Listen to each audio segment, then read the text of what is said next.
नमस्कार दोस्तों, मैं आपका करण सिंह धनखड़ एक बार फिर आपके सामने हाजिर हूँ।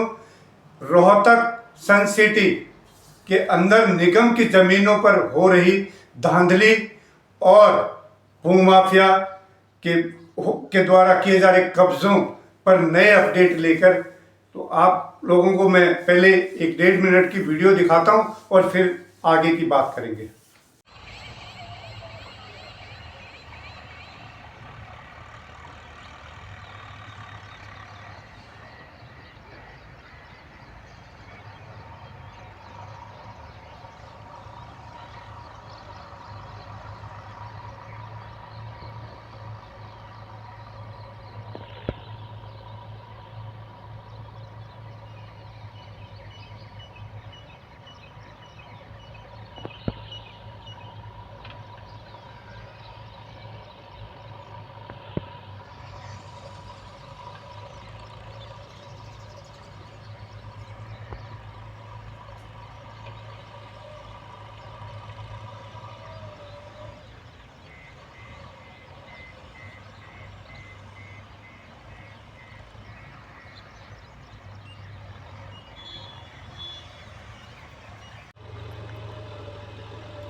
मैं आप सबके सामने अपनी स्थिति बिल्कुल स्पष्ट कर देता हूं।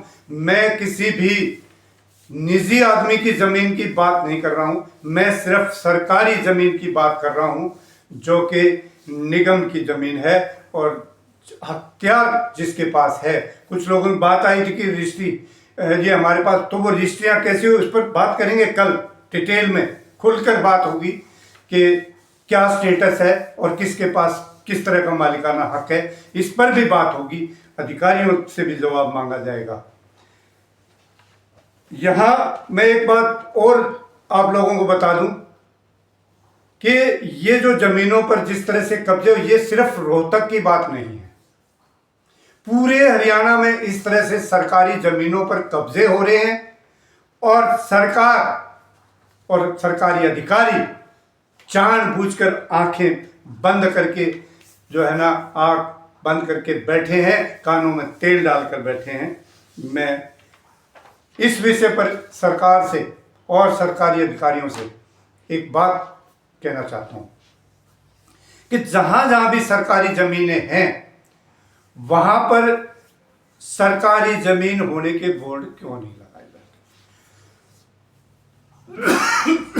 क्योंकि मैं सेक्टर 34-35 में लगातार एक एकड़ की मैंने छानबीन की है। मैं पूरी तरह से वाकिफ हूं इस एरिया का। मुझे कहीं भी सरकारी जमीन का बोर्ड नहीं मिला। और यही नहीं, आप पूरे रोहतक शहर में देख लीजिए, पूरे हरियाणा में देख लीजिए, ये क्या मंशा है कि सरकारी जमीन के ऊपर भी सरकारी बोर्ड नहीं है। सरकारी जमीन होने का बोर्ड क्यों नहीं है? आखिर क्या उसको खुला छोड़ दिया जाता है कि जो आए धीरे धीरे कब्जे होते रहें और फिर कह दें कि जी 20 साल हो गए, मुझे तो 30 हो गए और मैं यहां बैठा हूं।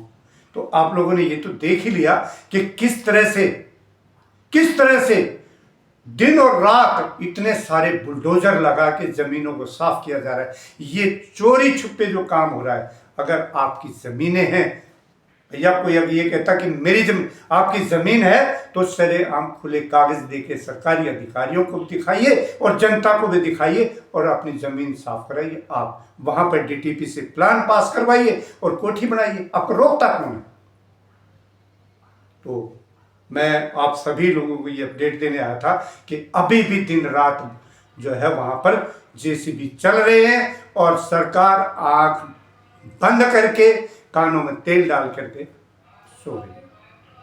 तो अगले अपडेट की करिए इंतजार। मैं फिर आपके सामने हाजिर होता हूँ। कल ही हो सकता है मैं आप लोगों के सामने हाजिर हूँ। जय हिंद साथियों।